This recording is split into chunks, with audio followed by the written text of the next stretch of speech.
Hai semuanya, balik lagi bersama Fakta Sejarah.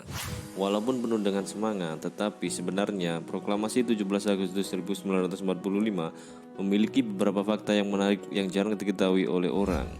Kali ini, channel Fakta Sejarah telah merangkum 8 fakta menarik mengenai proklamasi.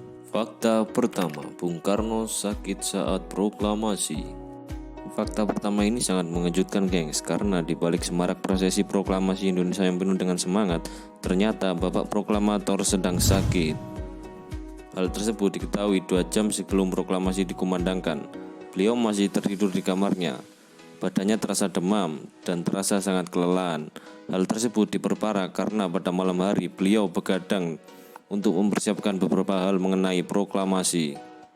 Setelah diperiksa oleh dokter pribadinya, ternyata beliau terkena gejala malaria, penyakit yang pada masa itu cukup berbahaya. Akan tetapi hal tersebut tidak menjadikan Bung Karno patah semangat.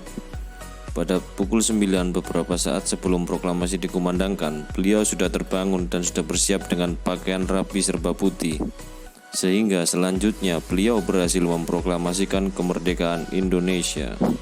Fakta kedua, naskah proklamasi hilang. Sebelum diketik, naskah proklamasi pada awalnya ditulis tangan oleh Bung Karno pada selembar kertas, geng. Selanjutnya, naskah tersebut diberikan kepada Sayyidul Melik untuk dirubah dalam bentuk ketikan.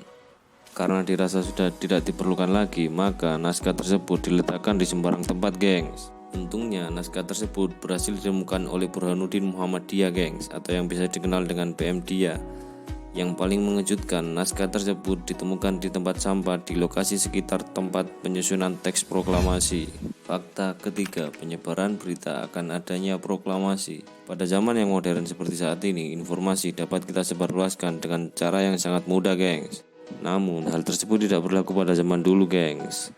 Seperti contoh, penyebaran berita akan adanya proklamasi.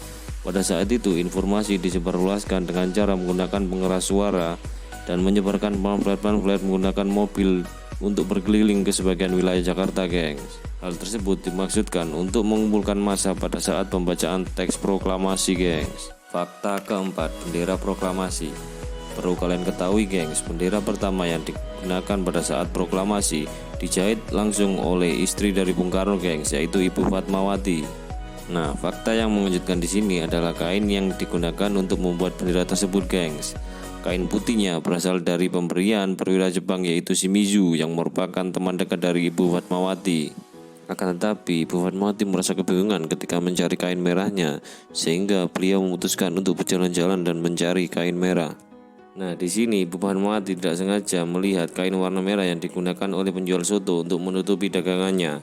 Penjual soto tersebut bernama Lukas Castario. Dengan spontan, Ibu Fatmawati lalu meminta kain tersebut untuk dijadikannya sebagai bendera merah putih.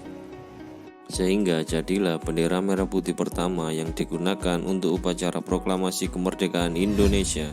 Fakta kelima, tiang bendera dadakan. Untuk urusan tiang bendera, S. Hud sebagai komandan pengawal rumah Soekarno mendapatkan mandat untuk mencarinya. Dengan tergesa-gesa, ia mencarinya di belakang rumah dan mendapati ada sebilah bambu. Kemudian ia mengambilnya dan digunakan sebagai tiang bendera.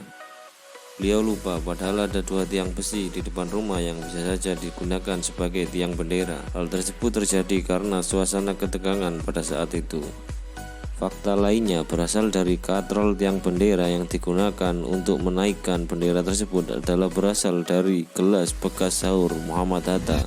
Fakta keenam, mikrofon dan pengeras suara. Acara proklamasi pada saat itu cenderung dilakukan dengan cara yang tergesa-gesa, sehingga persiapan-persiapan yang dilakukan sebelumnya bisa dibilang kurang dipersiapkan. Seperti halnya Wilopo yang sangat kebingungan ketika disuruh wakil wali kota Jakarta untuk mencari mikrofon dan pengeras suara, dan dengan terpaksa ia meminjamnya di toko elektronik milik Gunawan yang berada tidak jauh dari lokasi tempat proklamasi.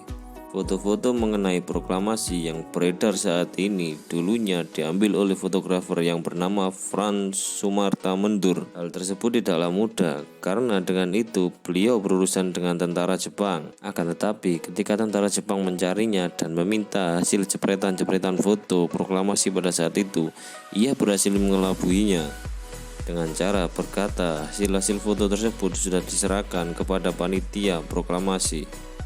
Namun faktanya ia menyembunyikan hasil-hasil foto tersebut di bawah pohon. Fakta ke-8, rekaman pembacaan proklamasi.